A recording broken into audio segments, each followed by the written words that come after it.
when I was from like 4 years old.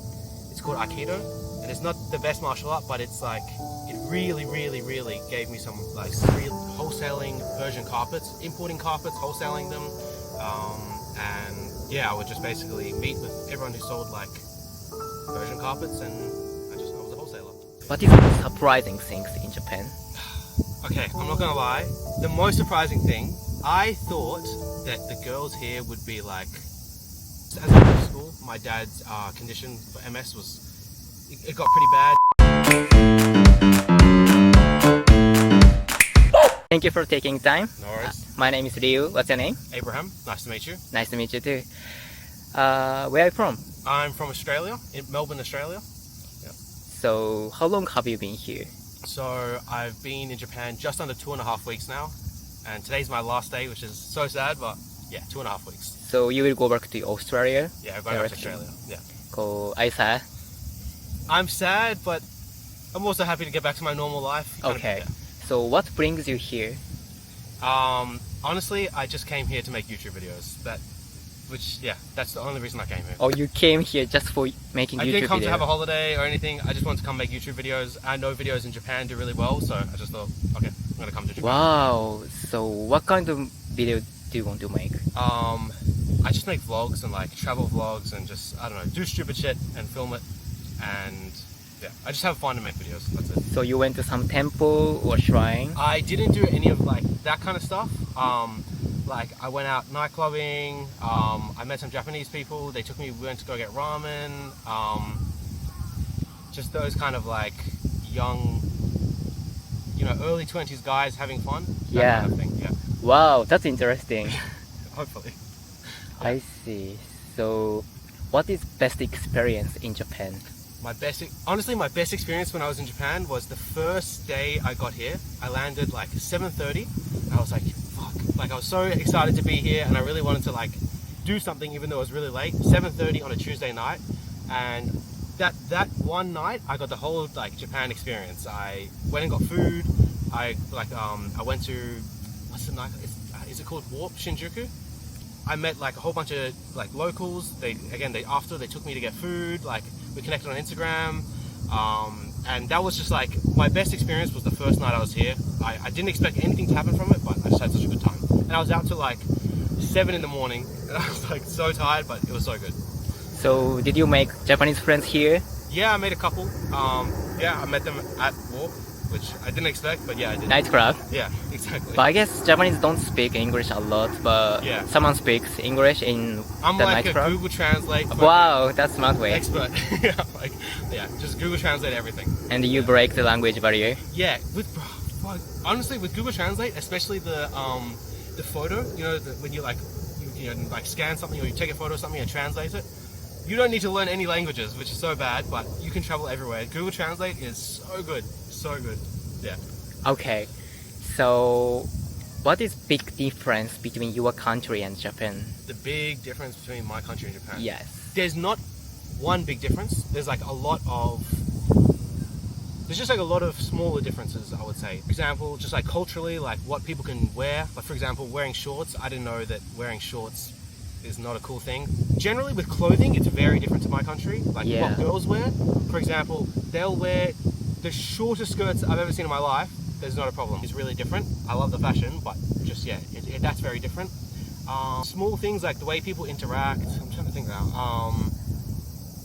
I also definitely feel like there's a lot less personal expression in Japan. For example, like if someone maybe doesn't want to wants to be a little bit different, I can imagine if I was a Japanese person or a Japanese kid living here, I would feel way more uncomfortable to do something out of the ordinary. Yeah. I can definitely feel there's a lot more pressure on people to be normal and to do like the normal thing and stay on the beaten path. So I can imagine it'd be really hard as a Japanese kid to break out of that, especially like when you are Japanese as well, then you're like, I don't know, more wanting to like follow the rules and the culture. So I think that's a big difference compared to like Australia, or maybe not Australia, but like other Western countries definitely promote individual expression way more than I think Japanese culture does. I have been to Australia, and the kids, particularly like 20s, are more like characteristic, and they don't look like stressful. Right, yeah. Yeah. Yeah. I would say that's, same kind of thing. So, what is most surprising things in Japan? Okay, I'm not gonna lie. The most surprising thing, I thought that the girls here would be like... Okay, this is a little bit, not X-rated, but anyway, I thought that like I would never be able to get any girls in Japan. Like, you'd have to take them on 1,000 dates and then maybe like they'll start taking you serious or something like that. But then, like the second night I was here, like I met some girls and it was just like, oh, this is exactly like Australia. There's no difference. So I thought it would be really different culturally, and like, especially being a foreigner, I thought, oh my god, there's no way I can talk to any girls here. But it's exactly the same. I feel like it's just, we're all humans at the end of the day. So I thought interactions with girls would be different, and it's not. It's the same. It's exactly the same. As long as you're just a confident guy, you can talk to any girl. I just feel like, as long as you pay attention to like small things, like, you know, I guess not wearing shorts, or like, you know, just like kind of fit into the culture a little bit, then everything else is the same.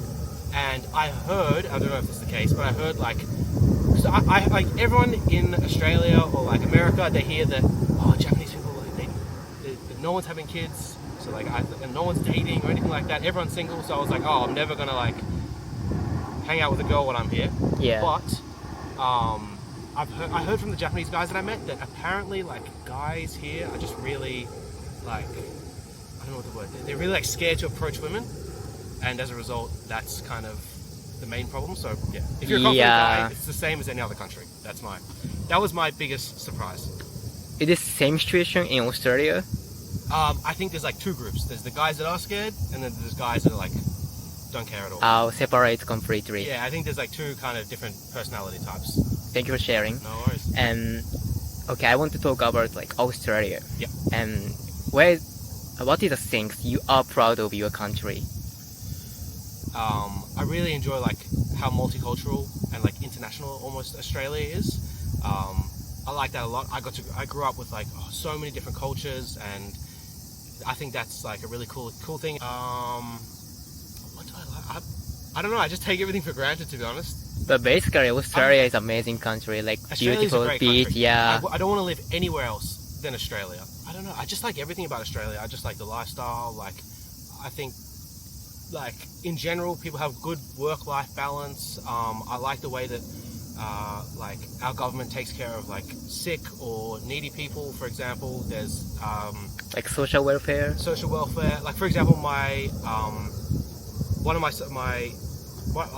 from my dad's side of the family, they were all immigrants and they didn't have much money, and they all came to Australia from Iran. And like my grandma, for a long time, she lived in commission housing, which is like government housing, government subsidized housing, and she had a much higher quality of life than she would have, I think, if she was living in America or other countries like that. And I just think like Australia, in comparison to a lot of countries, really takes care of like the bottom kind of class of society, I guess. So I really like that, the compassion. Yeah, that's important as a 100%. government. Yeah. Even like my dad, his what's it called? He has MS, so he's in a wheelchair, and just all the like extra like physio appointments, and the healthcare is pretty much free. All the stuff he gets from the government. Like if we were living in America, there's no way we could afford to get all the treatments and everything he needs for his condition. So I think definitely that a little bit of like socialist values or whatever, I think really makes a big difference, and I really like that about Australia. Okay, I got it. So I want to ask about like your personal things. Sure, no problem. And what do you do for a living right now? Right now, I've just so cringe, but basically I just started like full time, just trying to be a YouTuber essentially. So yeah, that's at the moment I'm just doing YouTube. So when did you start your YouTube channel? I started it at the start of last year, and then was it start of last year? Yeah, start of last year, and then I was like kind of doing it a little bit, and then I went to America one time, and I made a video and started to see like some success, and I was like, oh shit. Then I started really taking it seriously, and towards the end of the year I kind of decided that I want to do this full time. I really want to go for it. It's something I enjoy, and so I just started this year. So what kind of channel are you making right now? It's just like an entertainment vlog. I'm kind of now, I guess, doing more travel videos, but I just wanted to have like a young, fun kind of like just a young guy doing fun shit. And, Yeah. Yeah, making videos. I see. So you are making video for like 20 or 30s? Yeah, I think my audience is definitely like 16 to 30-year-old men, basically. Yeah, I think that's my audience. Okay, cool. So before you started YouTube channel, what do you do in Australia? Okay, before I started a YouTube channel, I was working for like my family business. I was wholesaling Persian carpets, importing carpets, wholesaling them, and yeah, I would just basically meet with everyone who sold like Persian carpets, and I was a wholesaler. So yeah, that's what I did. I ran like a warehouse, and yeah. Okay, so you inherited your business from your dad or family? 100%. So my dad got really sick just as I left school. My dad's condition for MS it got pretty bad to the point where like he couldn't walk anymore, and the business was like wasn't much of a business at the time, to be honest. And over the last 5 years, I worked really hard. I worked every minute to make it do as well as it could, and just I guess support my family. And I fucking worked so much, every single minute, every single day. So many days I slept at the warehouse.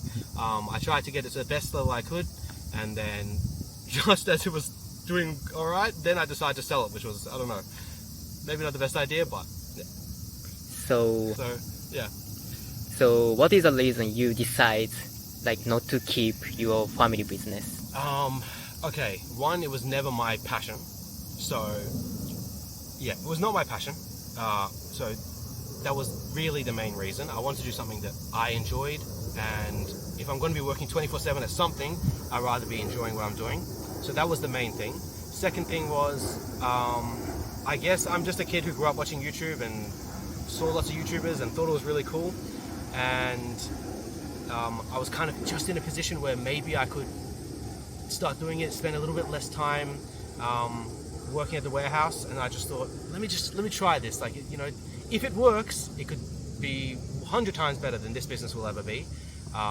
So you know what? Let me just try it. So Okay, but that's important and it's so cool.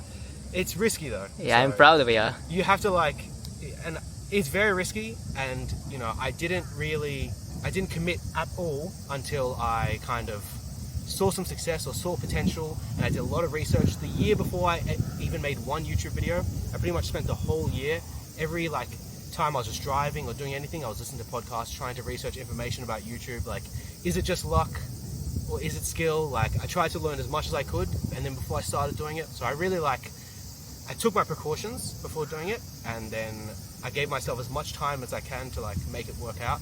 And I think that's impossible. Don't just jump into something blindly, but you know, take an educated risk. Yeah, I think that's pretty Cool. important. It must be stressful, but I think it's gonna be so fun. It is so fun. Yeah, I guess you have a lot of accomplishment in your life, but you're still young. You are 22, right? Yeah. So how did you keep working hard? How did you make effort? Okay, the only reason really I think that, okay, I don't think I'm very accomplished. There's way more. I'm not very accomplished. I'm just a regular kid. But my dad, I grew up seeing him work very hard. You know, he came to Australia and just worked hard, worked smart, worked hard, really built a company from absolutely nothing. And, you know, seeing that growing up, that was really inspiring. And also, as well as that, I was doing a Japanese martial art when I was from 4 years old. It's called Aikido. And it's not the best martial art, but it's it really, really, really gave me some really good values and work ethic, and taught me to, if I work hard, I can do better and I can grow and get better at things. And then from there, I went on to being a cyclist. And I think just those two things growing up, martial arts and sports, and really getting into it and seeing that if I work hard, I can achieve something, and the hard work pays off. That was massive. I think the two things is seeing my dad's discipline and then learning even more discipline from Aikido, the martial art I did. That I reckon that just made me a work, go for it kind of person. Wow. So Aikido made a lot of result in your Huge, life. yeah. Cool. And both my parents did Aikido as well, so I think maybe they did it in Japan actually. So just, you know, they kind of already had seen those values. Thank you so much. Thank you for taking time. No worries. Maybe we should take picture and I will put last thing.